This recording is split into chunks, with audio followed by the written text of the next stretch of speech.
चुनाव होने वाले हैं विधानसभा के, वो ज्योतिरादित्य सिंधिया के नेतृत्व में लड़े जाने चाहिए।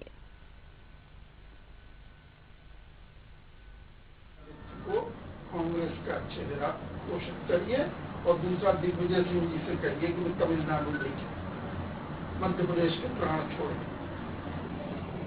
कि पहले ये बड़े नेता अपनी आंशिक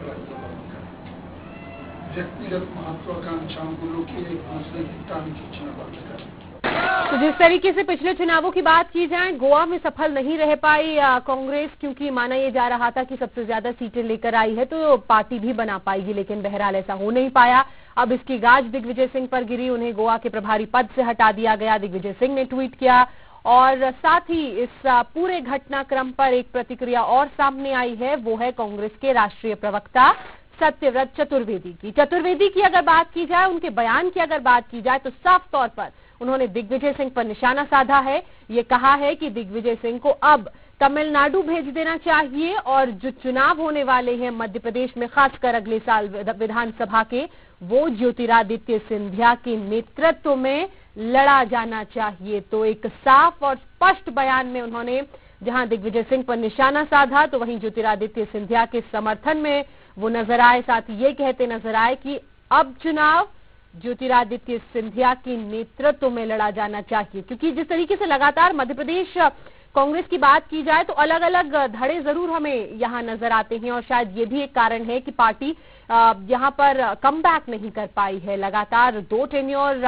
बीजेपी के यहां पर रहे हैं, तीसरा टेन्योर भी बीजेपी का ही चल रहा है। ऐसे में ये भी एक कारण माना जाता है, लेकिन जैसे जैसे इस तरह के बयान, इस तरह की चीजें सामने आती हैं, वो एक बार फिर से कांग्रेस के इंटरनल जो प्रॉब्लम्स हैं कांग्रेस की, उसको उजागर करती हैं। और जो बयान सत्यव्रत चतुर्वेदी का सामने आया है, वो इसकी एक बार फिर से तस्दीक करता है कि कांग्रेस में अंदर खाने सब कुछ ठीक नहीं चल रहा है।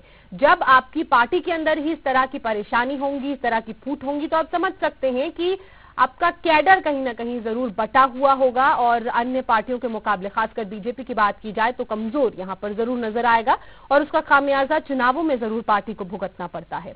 जो बयान इन्होंने दिया है, सत्यव्रत चतुर्वेदी कांग्रेस के राष्ट्रीय प्रवक्ता हैं, इन्होंने साफ तौर पर अपने बयान में जहां ज्योतिरादित्य सिंधिया के नेतृत्व में चुनाव लड़े जाने की बात कही है, उनका ये कहना है कि जो अब चुनाव होने वाले हैं खासकर मध्य प्रदेश में, वो ज्योतिरादित्य सिंधिया के नेतृत्व में लड़े जाने चाहिए।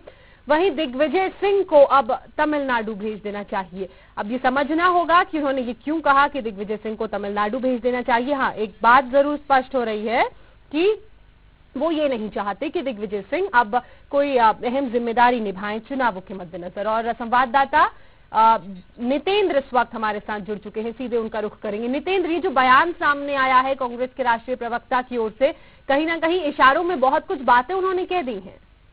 बिल्कुल ज्योत्सना, कहीं ना कहीं राष्ट्रीय प्रवक्ता में कांग्रेस की अंदर की कलह मची हुई है, कई गुट बटे हुए हैं, उसको सामने लाके रख दिया है।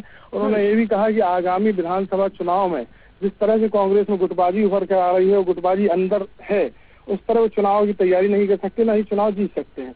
और जो दिग्विजय सिंह खेमा है, जो अलग खेमा माना जा रहा है, उसको अलग करने की पूरी जो रणनीति अंदर से बनाई गई है कि सिंधिया के उसमें चुनाव लड़ा जाना चाहिए, उसके बाद ही पार्टी आगे बढ़ सकती है।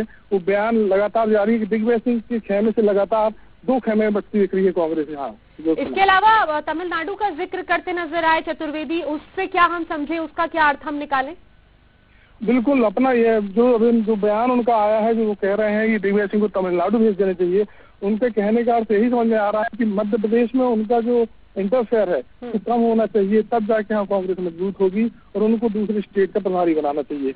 अभी तक यही प्रयास लगाया जा रहा है। ये बयान सामने आया है, ये कहीं ना कहीं कांग्रेस की फूट को दर्शाता है, ये बताता है कि इंटरनल बहुत सारी प्रॉब्लम्स हैं कांग्रेस के अंदर, जिनको सॉर्ट आउट करना जरूरी है, तभी हम एक बेहतर मजबूत विपक्ष के साथ और मजबूत पार्टी के साथ मैदान में उतर पाएंगे।